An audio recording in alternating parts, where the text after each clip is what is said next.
কথা হয়েছে, জীবনে যা কিছুই করেন একটা সময় আল্লাহর কাছে ধরা দিতেই হবে।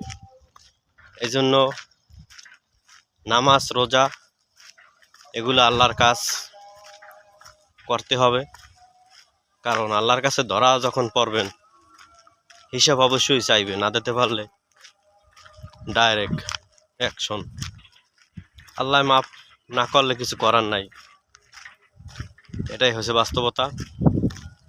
তো আমরা সবাই 5 ওয়াক্ত নামাজ পড়ার চেষ্টা করব, আর সব সময় মানুষের ক্ষতি না করার চেষ্টা করব।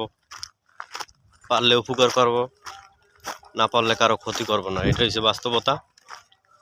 দিন শেষে মরা লাগবেই, সবাই আমরা একদিন মারা যাব, আজ অথবা কাল।